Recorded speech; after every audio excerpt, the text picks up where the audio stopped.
Hey guys, the MTG Noob here bringing you another Innistrad Dark Ascension draft.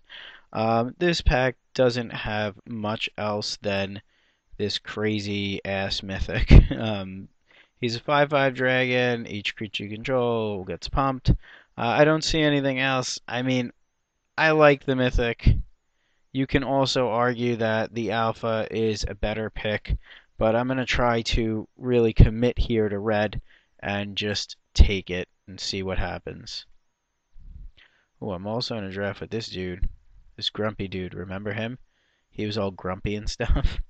Okay, this is a lot of great cards in this for me. If I wanted to go black-red, I'd have a vampire theme. There's also a Death's Caress, which is really nice, and a Fires of Undeath. So I don't really know which is 100% better between the Fires and the Death's Caress. I think it's going to be hard to really cast this, but removal is just so good. I'm going to pass up on the Death's Caress and take the Fires. It gives us some early game. Okay, and now, wow. Foil Faithless Looting, which is nice, even though we've been burned by Faithless Looting. Okay, Rack with Madness, I'm not super sold on yet. Um, we see a Curse here, which we could take early enough, but we're not going to bother. I'm going to continue to force red here and take Blood Feud, which is usually really good. Okay, so we're very heavy red removal, focused on red. Okay, as you can see, I think we're getting past black and red now. I don't think we're going to end up having a bunch of humans, so I don't think this is going to transform. This guy's okay. You gotta surprise him. It's clear that black is open at this point. Um, this guy's really good. Jeez, I don't want to be like ultra 6-drop dot deck. This card's also good. Gives us some card draw.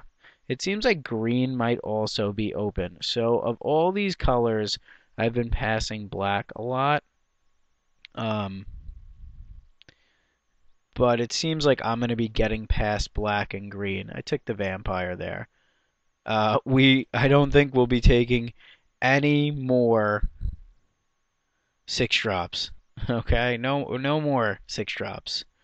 Okay, so if we have early drops, we could take a Torch Fiend, we could take a Vampire, who's actually human, and we can take a Mythic, which, as you know, if you've watched my pack openings, I'm not a big fan of that, but I'm sure somebody will beat me with that. This is also good, but I don't think we'll be playing green. Fling is okay. I think I'm just going to try out the Chosen of Markov and see if I can get that to work. Alright, and now we have another two really good red cards, and green seems to still be open. I think I'm just going to pass the nutty green deck to my left.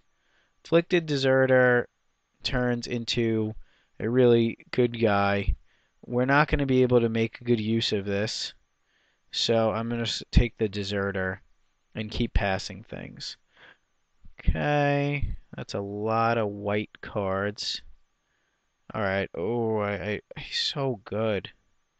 Like, I don't know if you guys have played with him, but he's so good. He's like saucy. A lot of these cards shouldn't be here this late. Forge Devil does his thing pretty well. I don't think I'm going to need 4 6-drops, so I'm going to pass on the Vampire this time around. I don't think I'm going to be playing blue. I'm going to pass the white, and I'm just going to take a Forge Devil. Okay, so we have a lot of choices here. I'll just take another Chosen of Markov to kind of, geez, like so many of these cards shouldn't be here.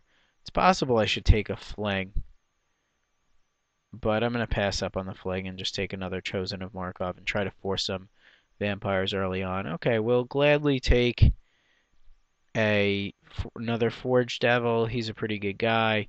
These Headless Scabs might be a pain in the ass, but we'll see what happens. Foil Hermit fits out our curve better than this guy, so we'll take the early drop. Alright, the Curse Wheels. I'm not going to take Spiteful Shadows. I'll just chance the Curse.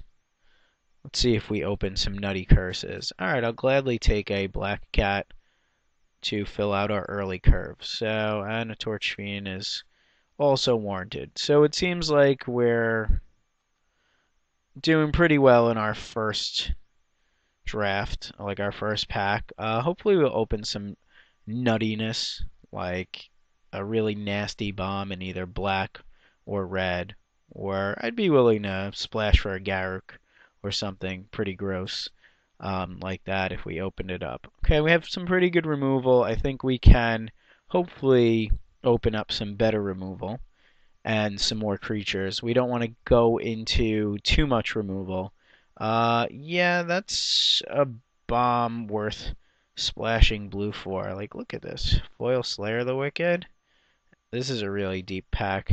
We might actually wheel this. I'm going to take the Grim Grim. He fits our curve well. This is just the beginning of the pack, so we can end up hopefully wheeling some stuff. Okay, Rolling Trembler is really good against us, but I'm not going to play it. Deadweight is really also good. It's great removal. We have a lot of good guys. I don't have a lot of zombies to make this really work. I think I'm going to take the Bat here, but Deadweight is definitely being considered. But the Bat turns into a Vampire, and the Vampires turn on my two Chosen of Markov, and it has flying, so it could block little tokens. So I'm going to take a good creature here. Right now I'm going to focus a lot on what we're doing with the deck as opposed to trying to explain how to draft, which is what I want to focus on maybe during a games. I'll take a Geist Flame here.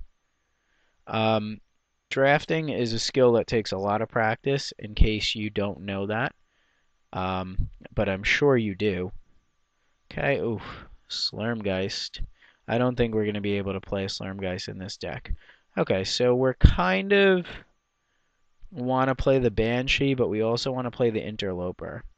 But I don't think the Banshee's going to come back, where the Interloper might. So I'm going to try to take the Banshee. Now, we're pretty well cemented into two colors. I think we might want another Geist Flame, but I think taking the Interloper here might be better. We don't want to have 100 million Geist Flames as good as they are.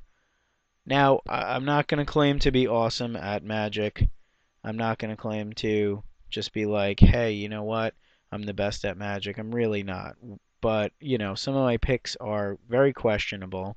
So if you see anything that you would have done differently, please feel free to comment and let me know. When it comes to drafting, I'll try to get into it. Excuse me, I got a little cold. I'll try to get into it a little bit now. What happens when you draft is you're basically trusting the other players to tell you what they're taking and what they're not taking by giving you what's called signals. And signals, for example, if I want to be in red, I'm going to take the red cards. And when the person next to me doesn't see many red cards, they're going to say, I wonder what the hell is going on. There's no red. Maybe the person next to me is in red.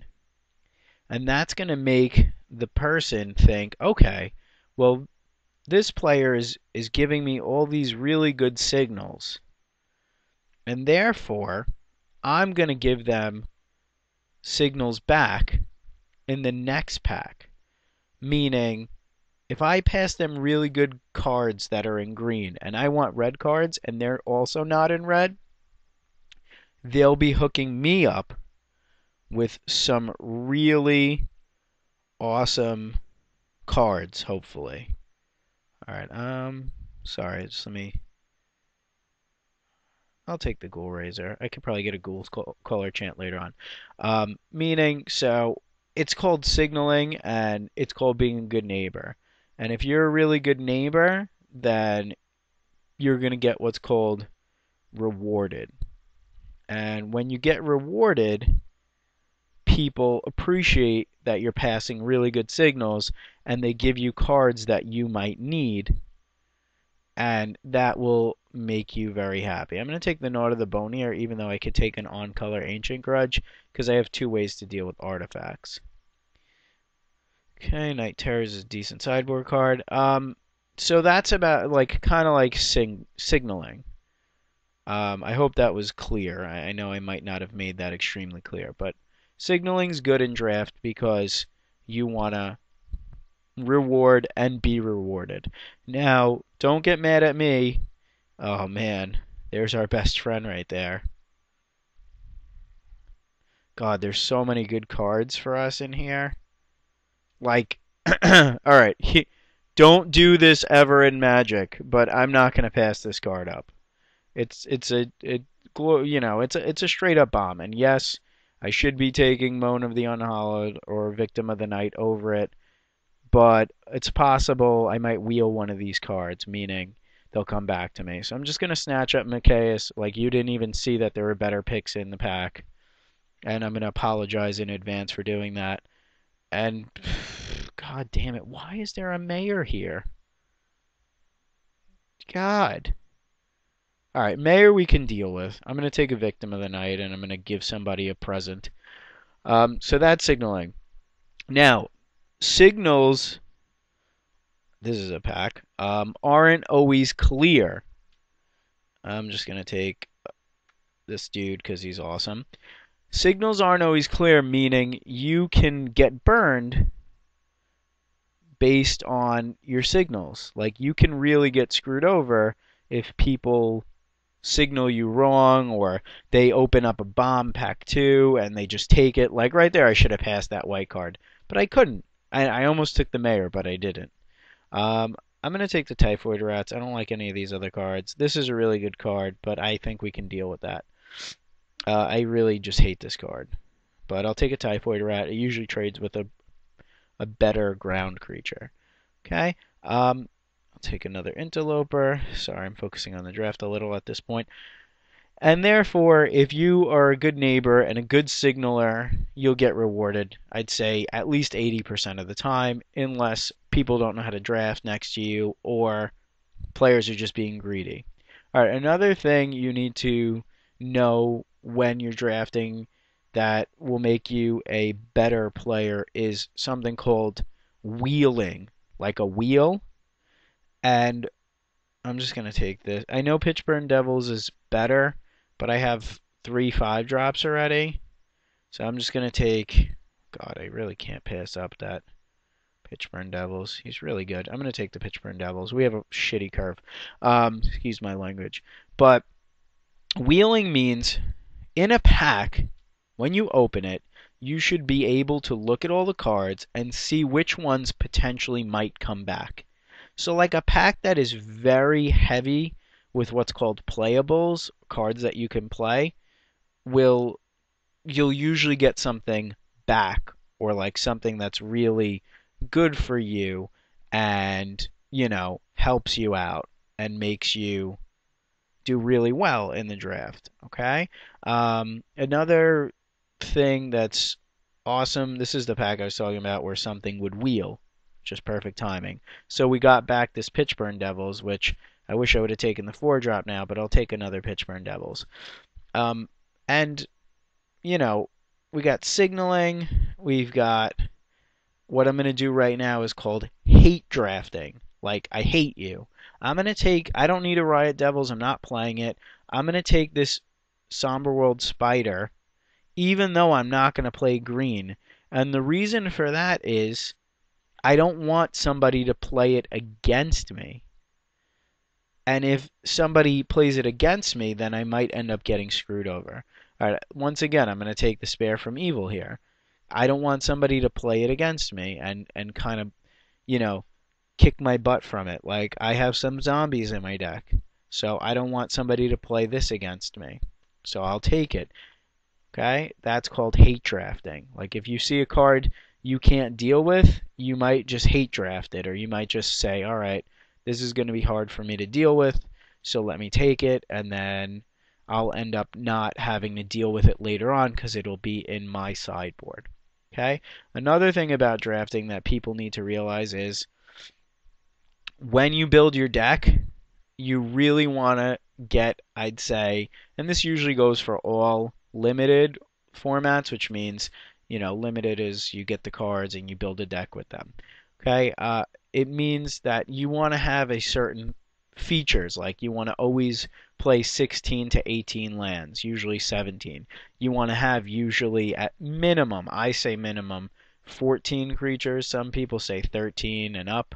I usually try to play around 17 and then some spells that are really good. Okay, so let's start to build our deck because I don't want to talk myself out of, building my deck. I'm going to put the cards that I definitely want to play in first,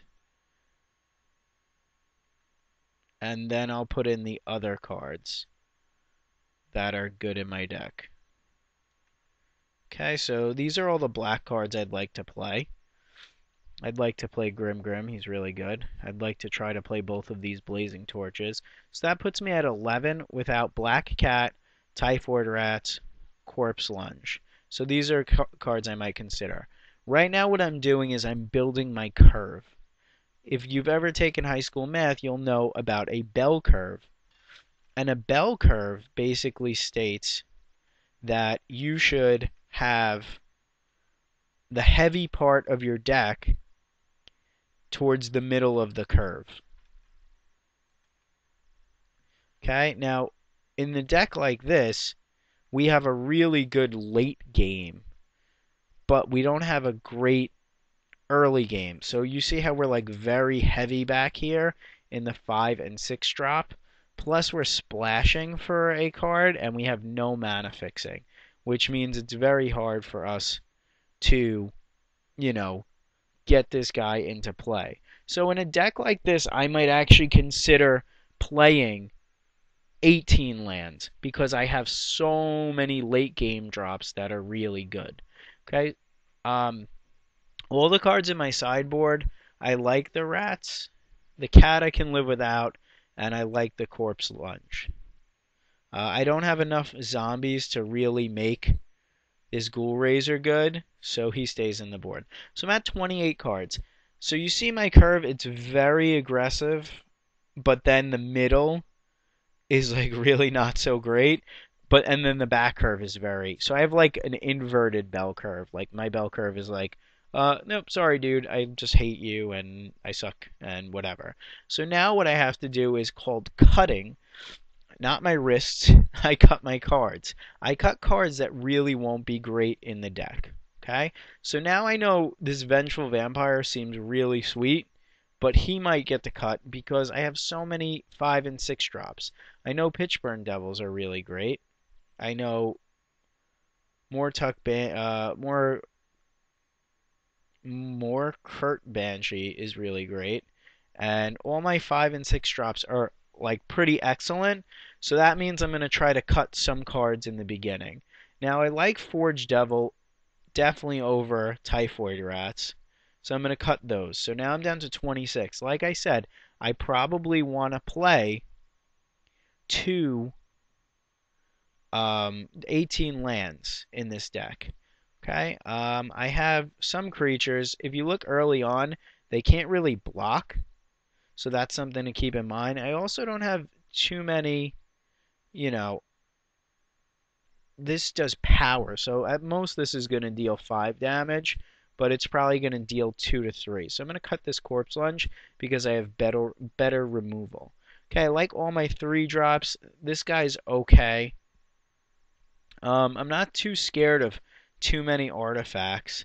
So I'm going to cut this Torch Fiend. I'm at 24 cards. 17 creatures. I don't know if I have a need for 2 Blazing Torch, but I really like them both. I think I might cut something from this end. This is double black, and it's good, but it's not always turned on, meaning it doesn't always activate Morbid. So I'm going to cut that. to lessen my 5 drops. And now what I'm going to do when I build my deck is I'm going to separate creatures and spells. So I'll pull down my creatures. Usually I do it the other way around, but since we're being timed, I'm going to do it this way. Okay. I wish I had more 4 drops. Obviously, if I didn't snatch up that Mikaeus, I would have had a good 4 drop. But Mikaeus is a card that is very hard to deal with. Alright, so right now we're at 17 land. And the problem with playing 18 is if we don't really get there, oh, we're in trouble. But we have a lot of removal and 16 creatures. So this is how it looks. I think the deck's looking actually pretty good. If I had to cut something, I might consider either a Blazing Torch because it always needs a creature. One of my 2-drop ground guys, probably the Hermit, even though he's shiny and foil. Maybe this guy, but I like having a potential 5/4 that kills artifacts. And everything else I really like. If I'm not trying to make black, this is not ever getting cast on turn 2, so this is more like a 4-drop. If I ever get like, double black by the end of the game, this guy's really good. It's, pretty sweet. I'm considering playing 17 land because my early game is pretty good at stopping their early game. So even though 18 might be better in the deck like this, I'm going to try and go for 17 and hope that I don't get screwed over. I do want to hit all my lands and I want to play my late game. So considering things, if I was going to make one more cut, I'd probably cut the Hermit or a Blazing Torch. Let's see how much removal I have. Geist Flame, 2 Blazing Torch, that's 3, 4, 5, 6, 7 removal spells. That seems like really good. Okay, I like the deck like this. I'm going to add my land. I'm going to play 1 island. And then I'm going to let them suggest the rest. They say 10-6. I'll say 9-7. I want to make sure I cast my black spells early on. Alright, so let's look at this and see what we did. Okay, so we picked early on. We have 2.5 minutes for me to ramble on, so I'll try not to ramble on, but we picked red-black early because we opened a very heavy, cost-intensive red mythic. We were also past some decent black spells. I don't think they were amazing enough to necessarily put us in black, but we had some questionable picks. I think it's a good pairing. Like, you never want to pair colors that are completely opposite. Like white and black usually isn't a very good color combination, but now it is because of tokens and everything like that. And they have, dual lands that fix your mana. But we did that. We have 16 creatures, 17 lands, and a bunch of removal spells. So we have a deck that really follows all the principles. We have some bombs, we have removal, we have ways to stop early game, we have finishers at the end of the game. So I think the deck we drafted, outside a few questionable picks, was really good. I'd say maybe like a B, which I think is fair. I think I can do pretty well with this deck. And throughout the draft, I'll talk a little bit more about drafting and things of that nature. So we covered signaling, we covered creating a curve, we covered hate drafting a little bit, we covered a few other things. But like I said, always leave me comments in the commenting section. And if you haven't subscribed, please subscribe yet. I'm going to submit this and we're going to get game 1 from round 1 underway. And hopefully we will succeed at this draft. Thanks for watching. Please subscribe.